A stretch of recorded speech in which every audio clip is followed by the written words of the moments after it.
kibinadamu asingeweza.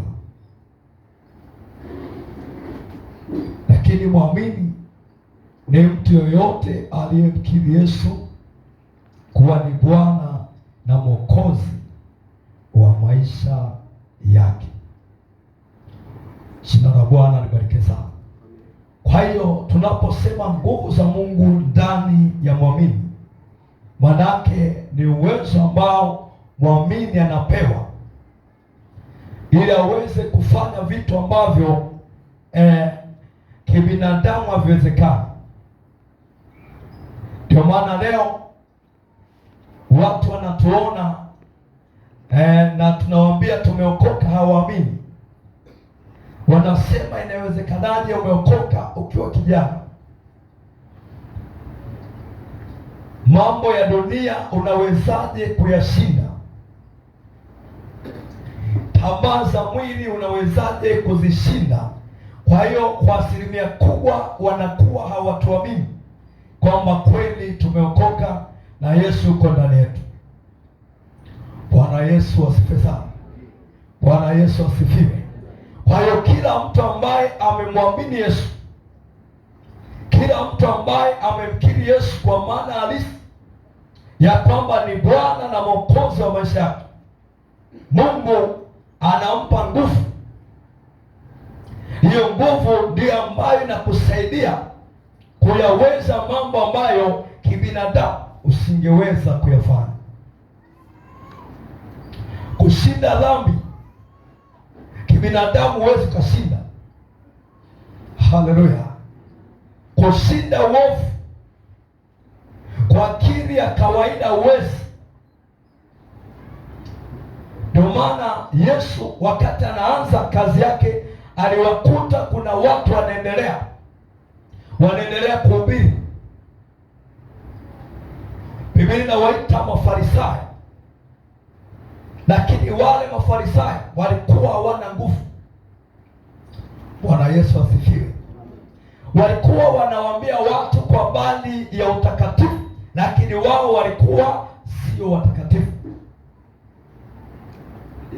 Ndio maana Yesu akawaambia, nyie mnawabebesha wengine mizigo ambayo nyie hata kwa ncha kidole hamuigusi. Maana ile nguvu ya Mungu ndani yao ilikuwa hamna, wamejaa maneno matupu. Bwana Yesu asifiwe sana. Kwa hiyo kila ambaye anamwamini Mungu, Mungu anampa uwezo. Kwa hiyo ule uwezo unaenda kukufinyanga kule ndani, unaenda kukuwezesha kule ndani uanze kuishi mapenzi ya Mungu. Bwana Yesu asifiwe. Tusome katika kitabu cha Wafilipi sura ya 4 mstari wa 13. Wafilipi sura ya 4 mstari wa 13.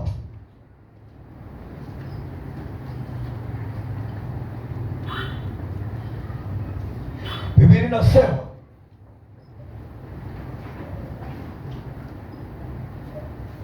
anasema na yaweza mambo yote katika yeye anitiaye nguvu.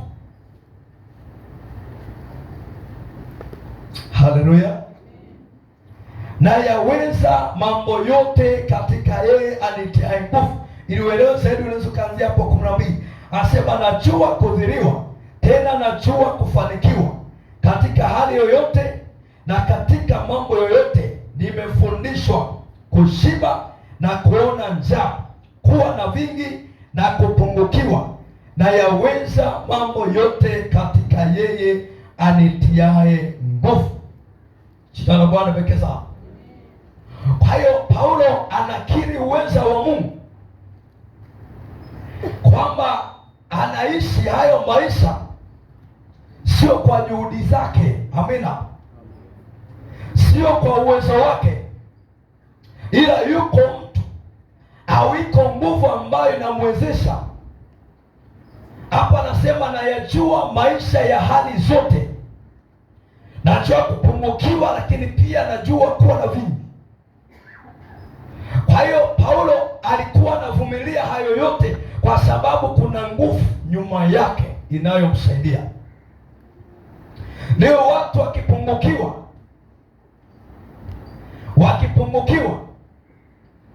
hata ile juhudi ya kumtafuta Mungu inaondoka. Akiona deri la unga ndani limeisha, deri la mchele limeisha, sijui hana mafuta, sijui hana nini, na mfukoni hana 100, tayari hata uhusiano wake na Mungu unaingia matatani, kwa sababu hakuna nguvu inayomwezesha kuvumilia. Kwa hiyo Paulo anasema, nayajua maisha yote, akipungukiwa bado anaendelea kumsikilia Yesu, kwa sababu kuna nguvu inayomsaidia. Bwana Yesu asifiwe. Bwana Yesu asifiwe sana. Kwa hiyo kila aliyeokoka haishi kwa mapenzi yake, bali anaishi kwa mapenzi ya Mungu. Ndio maana Paulo mahali pengine amesema, sio mimi ninaishi, bali ni nani? Bali Kristo anaishi ndani yangu.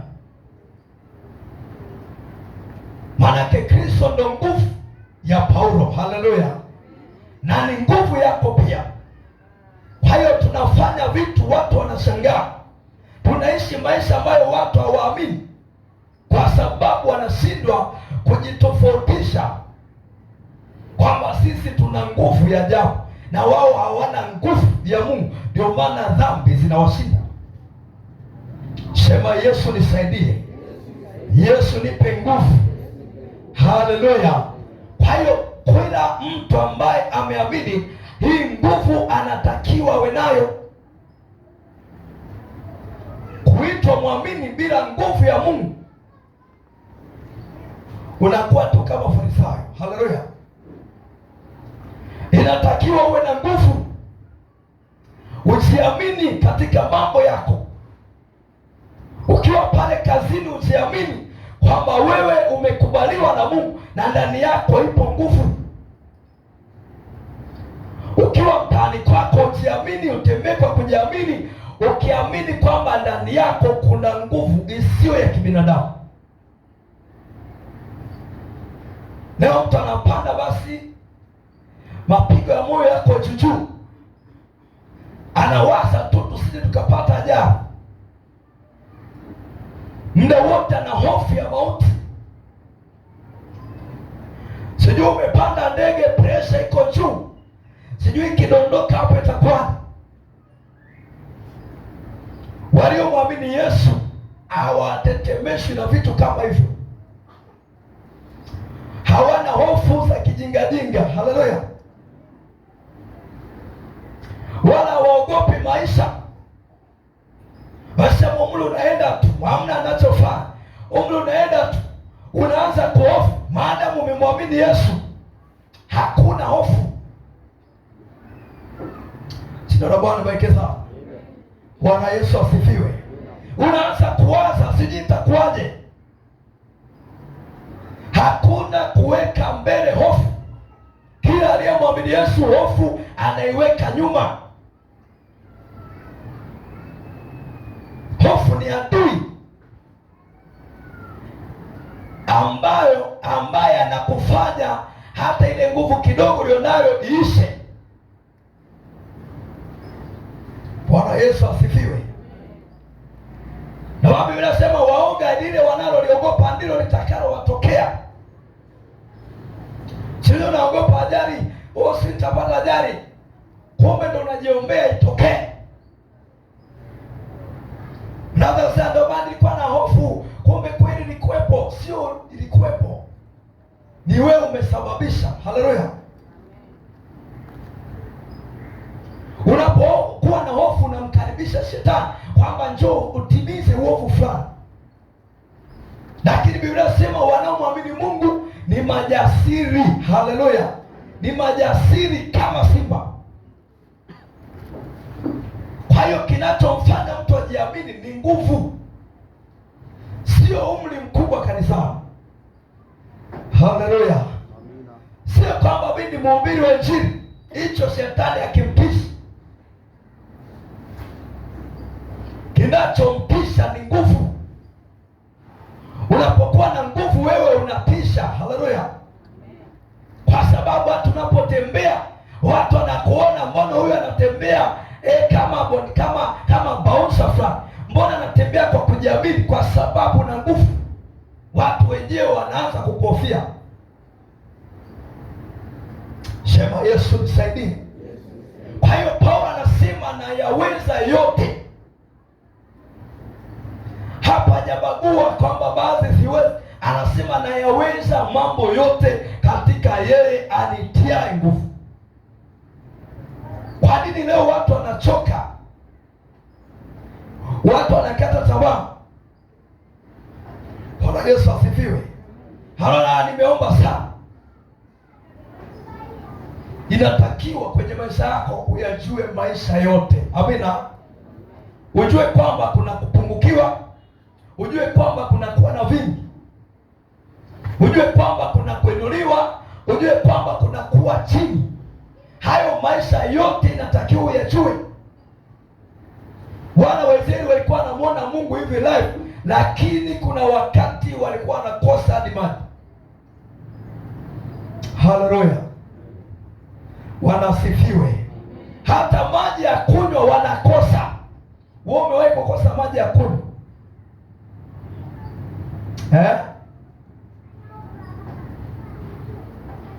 Sisi tuna bahari hapo. Ukikosa kabisa unaenda hapo baharini unakunywa. Bwana sasa. Lakini hao walikosa hadi maji. Walikosa chakula.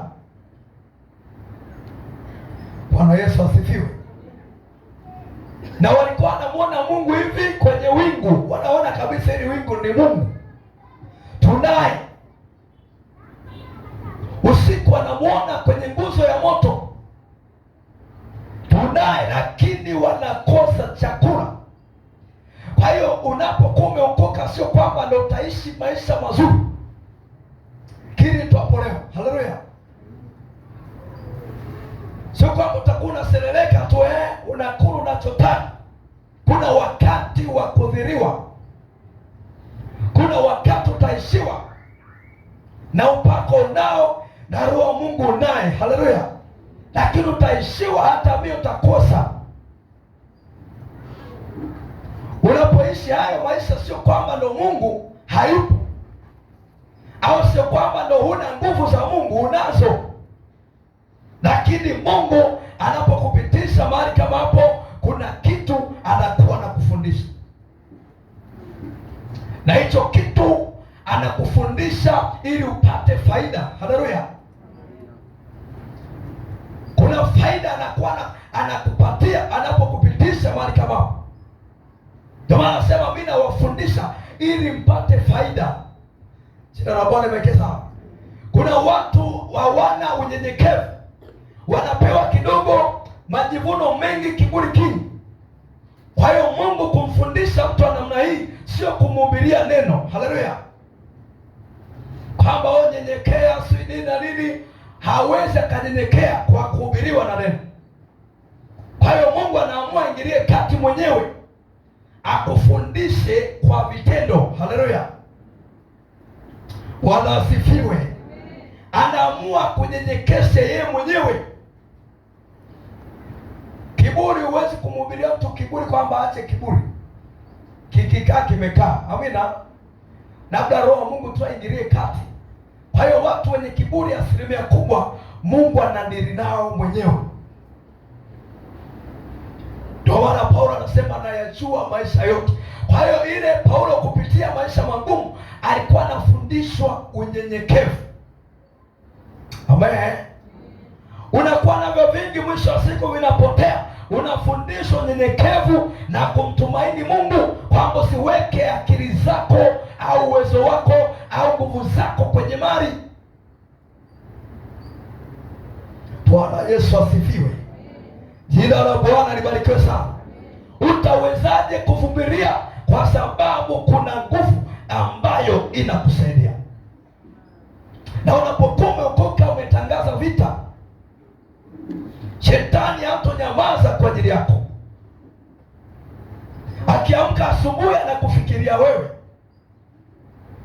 Haleluya. Hivi huyo mtu na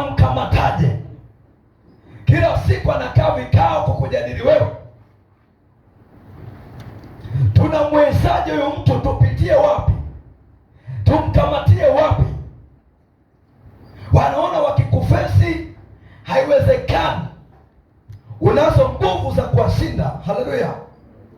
Wanakuwa wanatafuta mbinu ambazo watakukamata kirahisi kwa kuwatumia watu wengine. Bwana Yesu asifiwe sana. Bwana Yesu asifiwe. Kwa hiyo unapokuwa umeokoka, amini kwamba umetangaza vita. Shetani anaandaa mikakati ya kukutoa hapo ulipo.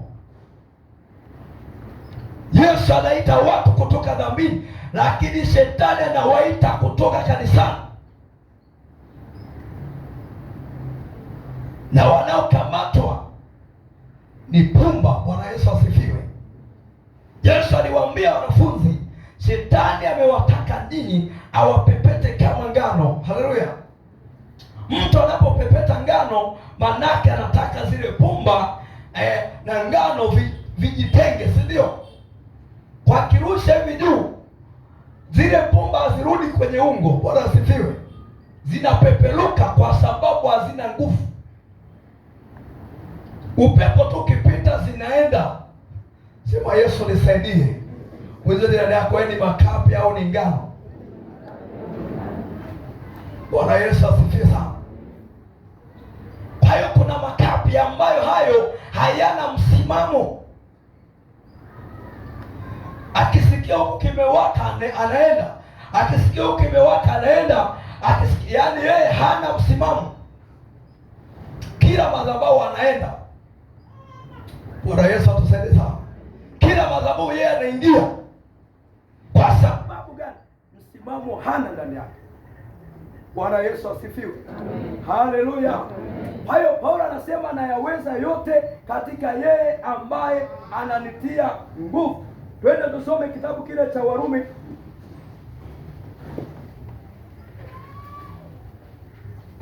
Warumi sura ya 10.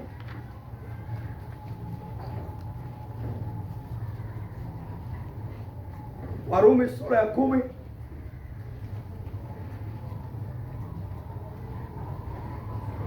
Some mstari wa 9.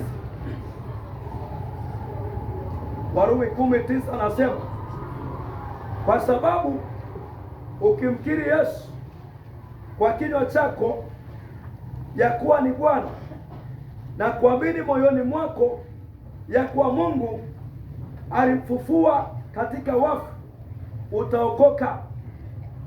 Kwa maana kwa moyo mtu huamini hata kupata haki, na kwa kinywa ukiri hata kupata wokovu.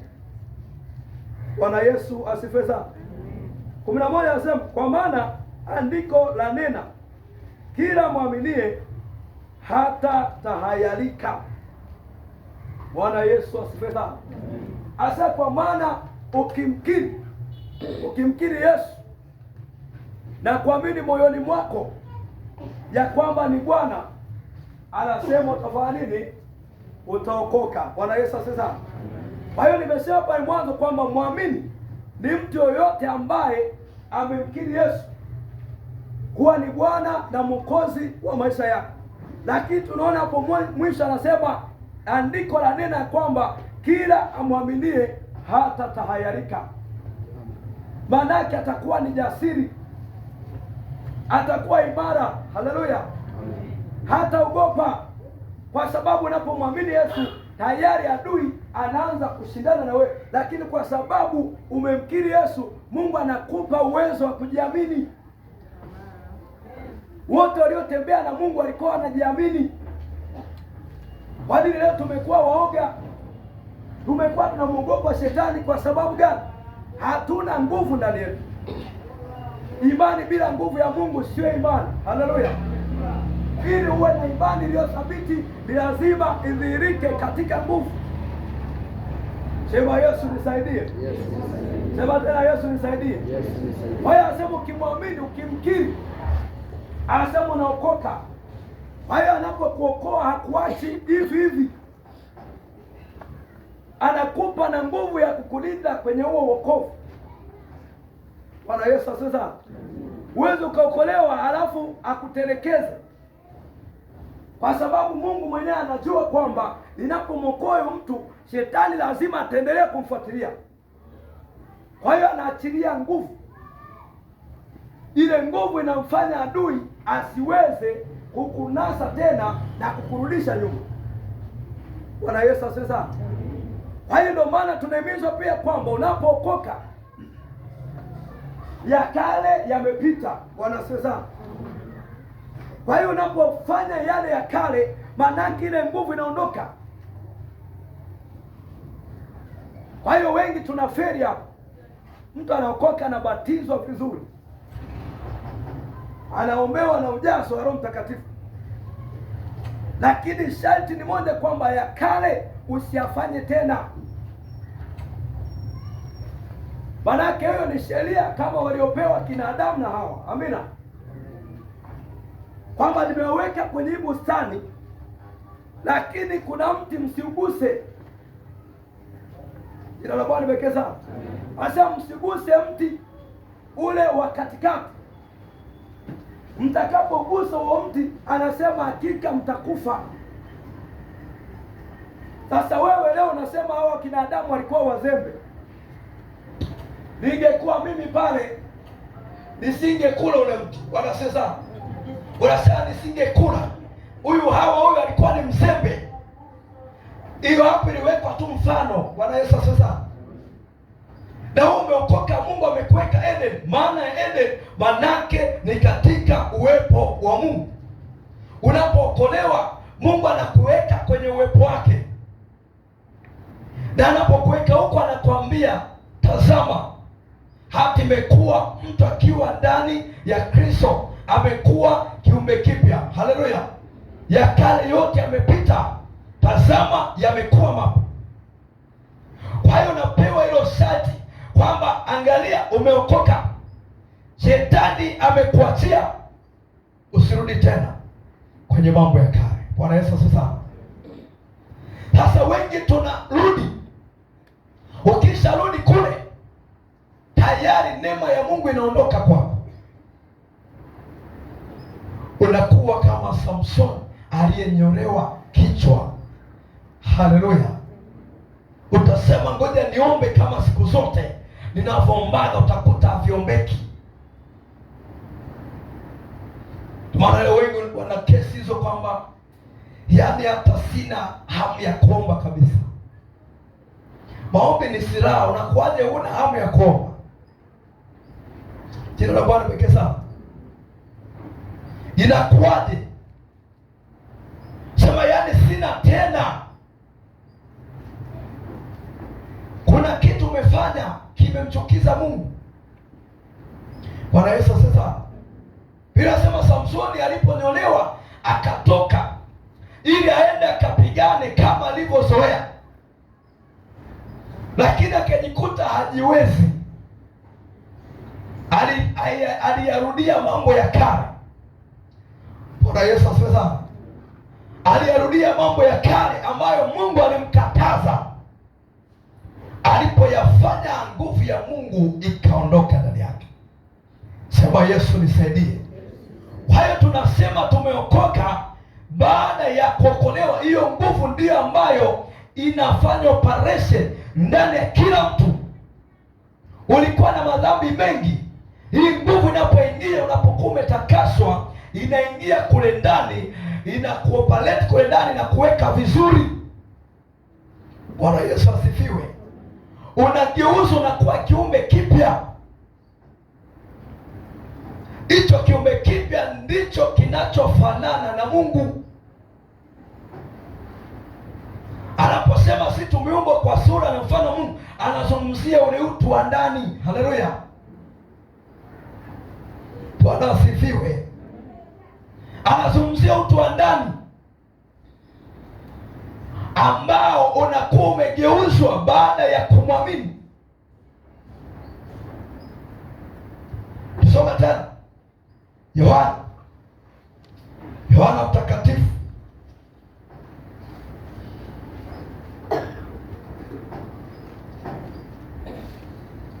Yohana Mtakatifu sura ya kwanza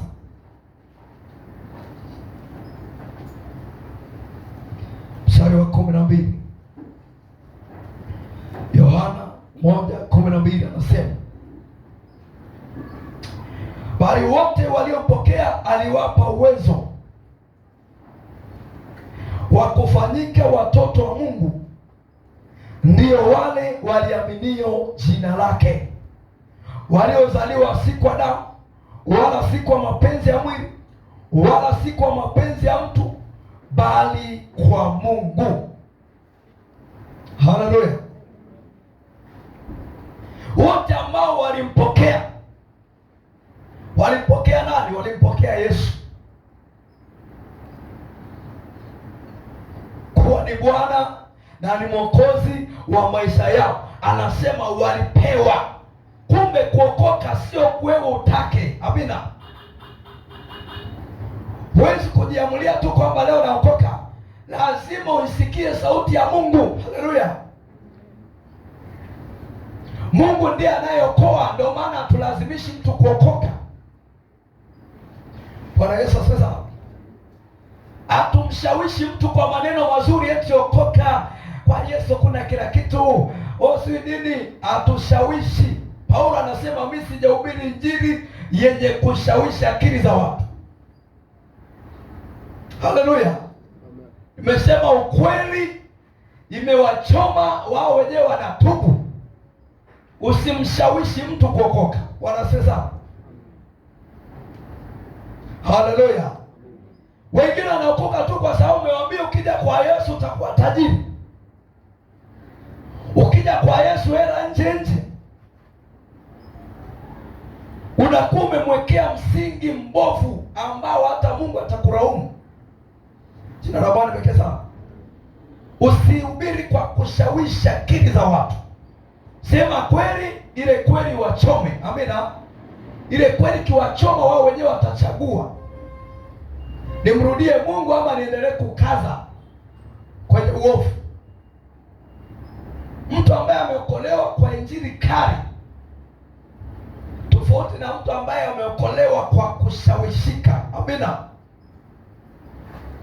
Hata misimamo yao kwenye wokovu itakuwa tofauti. Sema Yesu nisaidie.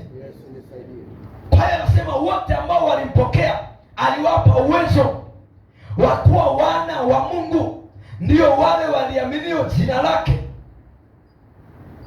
Uwezo, tunazungumzia uwezo ndani ya muamini. Haleluya!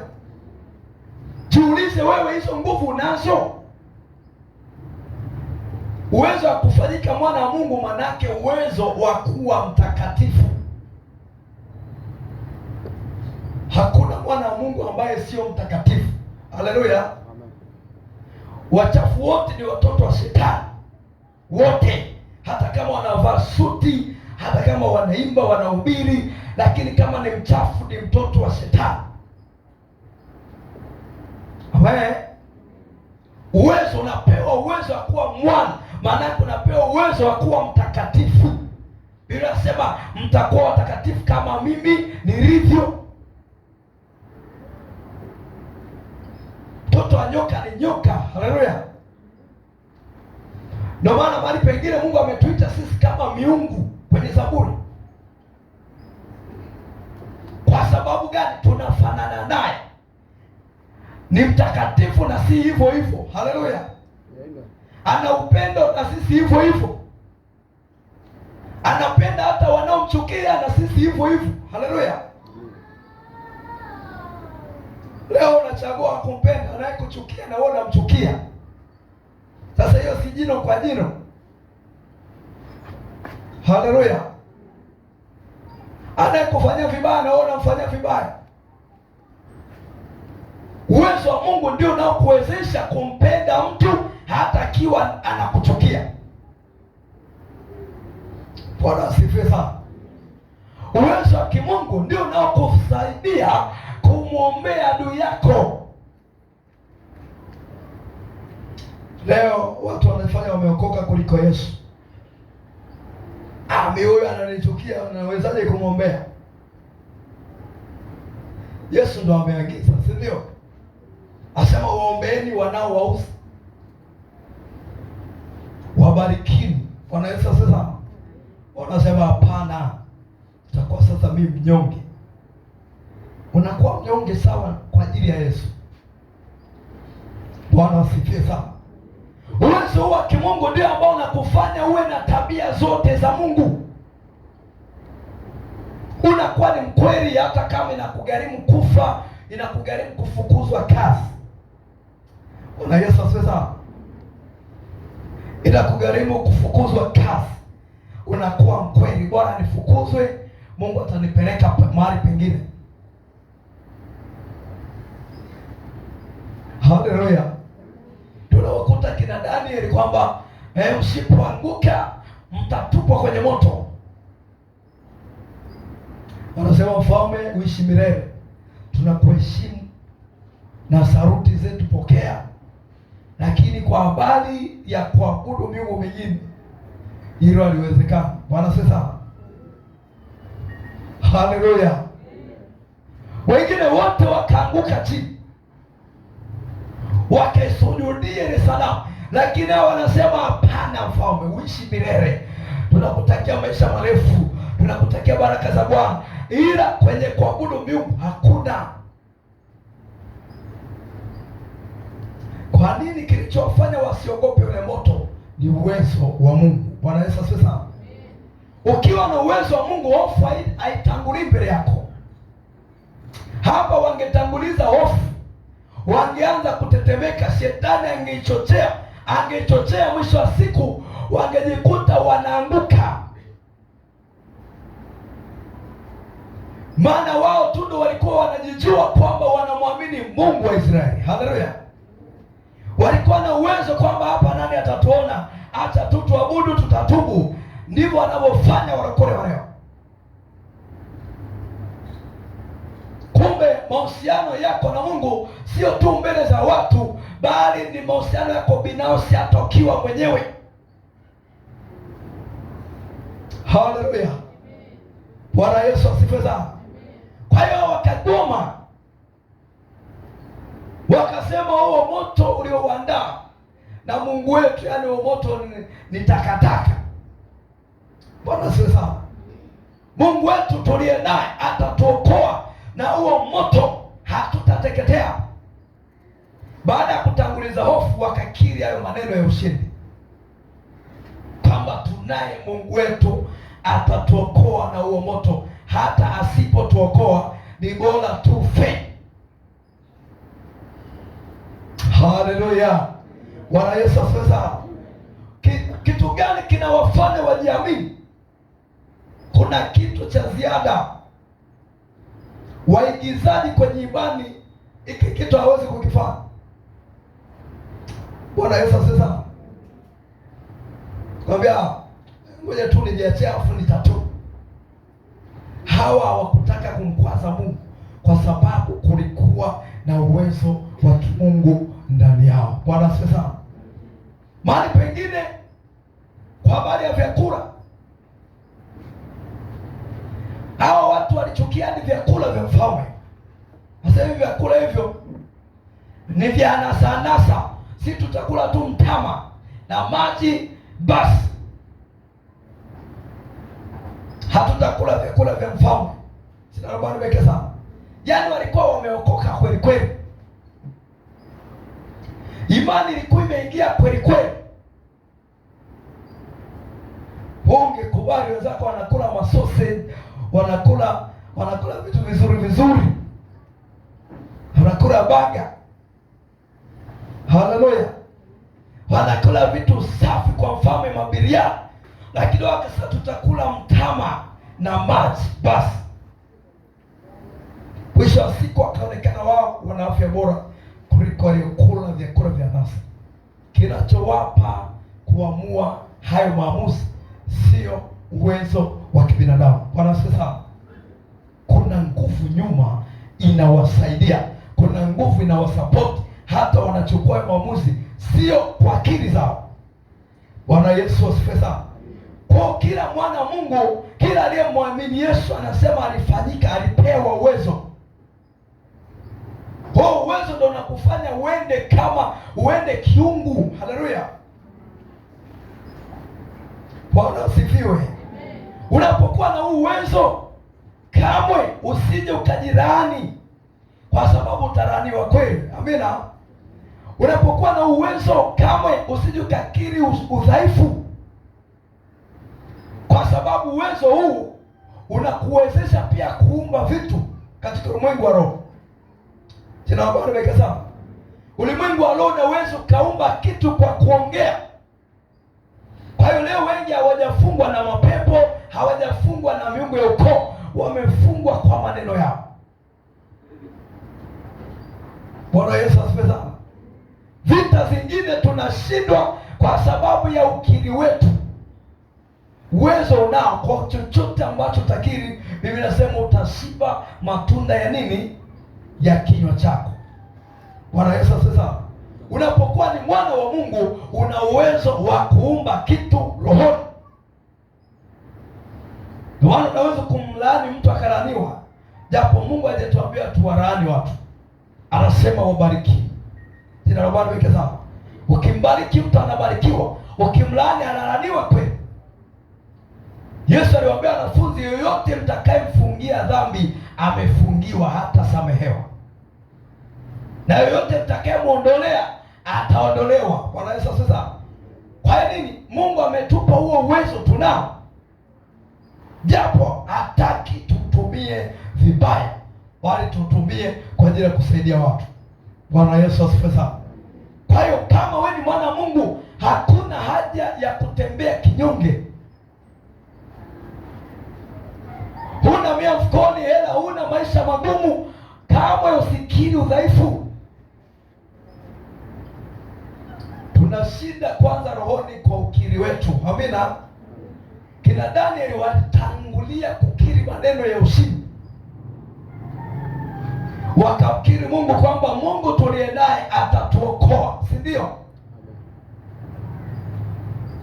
Hawa kwanza, mfalme tusamehe, si hapana. Wakasema, mfalme uishi milele, wewe katutupe, hata sipotuokoa si tuko tayari atakufa. Mungu, shetani akaona haya majitu mbona majasiri, sema ngoja ni atupe. Alipowatupa, wale waliowapeleka wakawa kwanza kuungua. Bwana asifiwe sana. Maaskari wale waliowapeleka wao wakadakwa, wako mbali tu, wakadakwa na ule moto, akafa. Afa wakaingia kabisa na hawakuungua hata unywele. Mungu anasema hata nywele za vichwa vyetu zimehesabiwa. Bwana Yesu asifiwe. Hata unywele haukuungua. Walitangulia kukiri, kuumba ushindi rohoni kwa maneno ya vinywa vyao. Bwana asifiwe sana. Basi Mungu tuliye naye atatusaidia, tutatoka salama. Hata kituacha basi tutafia humo, lakini hatukubali kuabudu miungu mingine. Mungu akaona watu wamejidhabihu. Bwana Yesu asifiwe. Wameyatoa maisha yao, Mungu akashuka akawasaidia. Kwa nini?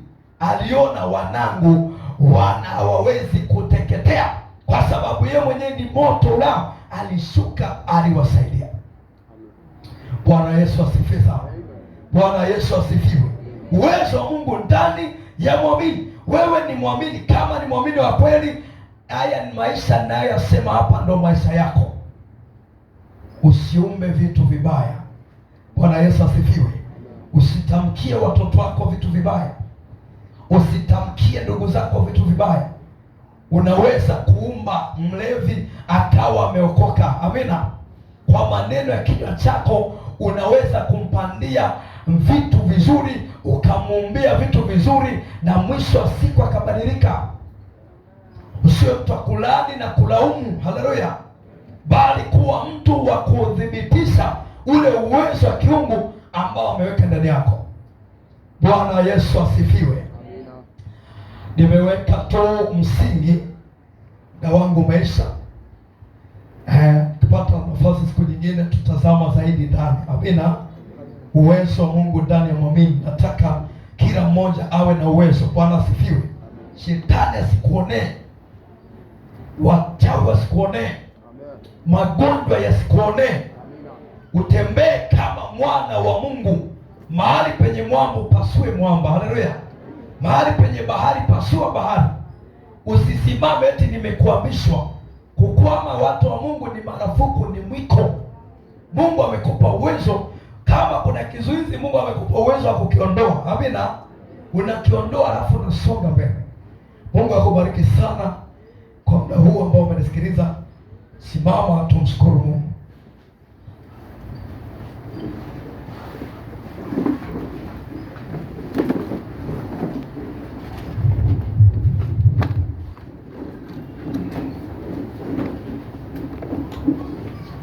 Inua mikono yako juu. Inua mikono yako juu.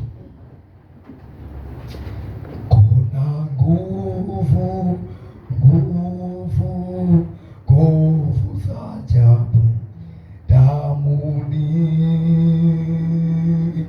mwa Yesu. Kuna nguvu, nguvu, nguvu za ajabu damuni mwa mwana kondoo. Kuna nguvu, kuna nguvu, nguvu, nguvu za ajabu damuni, damuni mwa Yesu. Kuna nguvu, kuna nguvu, nguvu, nguvu za ajabu damuni mwa mwana kondoo. Kuna uweza, kuna uweza, uweza, uweza wa ajabu damuni, damuni mwa Yesu. Kuna uweza, kuna uweza, uweza, uweza wa ajabu damuni mwa mwana kondoo. Ndio mikono yako juu, tafakari neno la Mungu ambalo amesema nasi asubuhi ya leo. Hakuna kikomo cha kupokea nguvu za Mungu. Kadiri siku zinavyoenda, unavyozidi kuwa mwaminifu mbele za Mungu, ile nguvu huwa inaongezeka. Ili unapozidi kujitenga na mambo ya kimungu, ile nguvu inapungua. Ni kama simu ambayo inatumika bila kuchajiwa, mwisho wa siku inazima, alafu haiwezi kufanya kazi. Kwa hiyo Mungu anatamani kila siku tuendelee kujichaji, ili nguvu zake ziendelee kutusaidia katika yale ambayo kwa akili zetu hatutayaweza. Sema, Bwana Yesu, asante kwa neno lako, asante kwa kusema nami kwa habari ya nguvu. Bwana Yesu, umetuita kwenye nguvu, unatuita ili tukae na nguvu zako asubuhi ya leo. Bwana Yesu, nimesikia neno lako, nisaidie Yesu, niwe na nguvu zako kwa jina la Yesu. Dhambi yoyote ambayo imesababisha nguvu zangu kupungua ndani yangu, Bwana Yesu, ninaitubia, ninaomba toba, ninaomba rehema, ninageuka, ninaacha hiyo tabia ambayo inasababisha kujitenga na wewe. Yesu, ninaacha leo, ninageuka kwa damu ya Yesu, ninageuka, moyo wangu unageuka, unakugeukia wewe kwa jina la Yesu, kwa damu ya Yesu. Hiyo tabia ya kuacha kuomba ninaacha leo kwa damu ya Yesu. Hiyo tabia ya uvivu wa ibada ninaacha leo. Hiyo tabia ya uvivu wa kusoma neno ninaacha leo kwa jina la Yesu. Ninageuka, ninageuka hiyo tabia ya uvivu wa kufunga na kuomba ninaacha leo. Hiyo tabia ya uvivu wa kukesha ninaacha leo. Hiyo tabia ya kupuuzia mambo matakatifu ninaacha leo kwa jina la Yesu. Ninageuka, ninageuka kwa damu ya Yesu. Nisaidie Yesu, nijaze nguvu zako, niongezee nguvu kwa jina la Yesu, kwa damu ya Yesu. Nguvu za kushinda uovu, za kushinda majaribu, nguvu ya uvumilivu niongezee Yesu, niongezee Yesu kwa jina la Yesu, kwa damu ya Yesu. Nenda mbele za Mungu, omba nguvu za Mungu, omba nguvu za Mungu. Mwambie Bwana kuongezee nguvu, mwambie Yesu atuongezee nguvu. Kuna mwingine unaona kabisa umechoka, wakati mwingine unachoka kumtumikia Mungu, unasema hii kazi imekuwa ngumu kwa sababu nguvu zimepungua. Mwambie Yesu atuongezee nguvu. Utaona shauku ya ibada inarudi, utaona shauku ya kufunga inarudi, utaona shauku ya maombi inarudi. Mwambie Yesu akuamshe tena, mwambie Yesu akupe nguvu zake katika jina la Yesu. Baba, umesema katika Zaburi ile ya 105 ule mstari wa 4 umesema ya kwamba takeni Bwana na nguvu zake. Tunakutaka Yesu na nguvu zako asubuhi ya leo. Achilia nguvu zako ndani ya kanisa lako, ndani ya kila mmoja aliyesikia neno hili. Achilia nguvu zako kwa damu ya Yesu, ile nguvu ya imani, ile nguvu ya maisha matakatifu, ile nguvu ya kufunga, ile nguvu ya mikesha, ile nguvu ya maombi.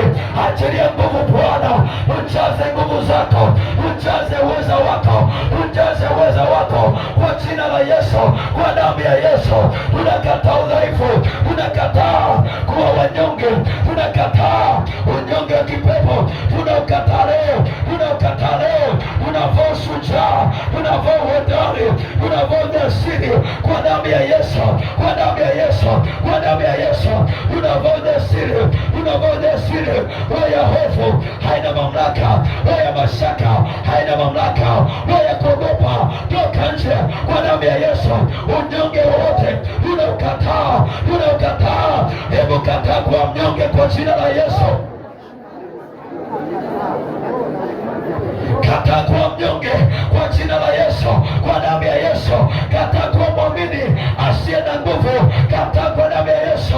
Omba nguvu za Mungu, omba nguvu za Mungu, omba uwezo wa kiungu uongezeke ndani yako, uongezeke ndani yako, uanze kuweza yale ambayo yameshindikana kwa akili zako, kwa uwezo wako, kwa damu ya Yesu, kwa damu ya Yesu. Baba, achilia nguvu zako ndani ya kanisa, ndani ya kwaya zetu, ndani ya idara zetu. Achilia nguvu zako kwa wana praise, achilia nguvu zako kwa wana maombi, achilia nguvu zako kwa wahubiri wa Injili, kwa wainjilisti. Achilia nguvu zako kwa wachungaji, kwa damu ya Yesu, kwa damu ya Yesu. Ujaze nguvu zako, achilia nguvu ndani ya vijana, ndani ya wamama, ndani ya watoto kwa jina la Yesu, kwa damu ya Yesu. Uweza wako utembee nasi, mamlaka yako utembee nasi kwa jina la Yesu, kwa damu ya Yesu. Ninawaombea wote walisikia neno hili, Baba usiwaache, endelea kuwafundisha zaidi katika jina la Yesu. Zaidi sana Bwana, ukalithibitishe neno lako kwa kuongezea nguvu za kiroho katika jina la Yesu. Wote tuseme amen. Mungu awabariki.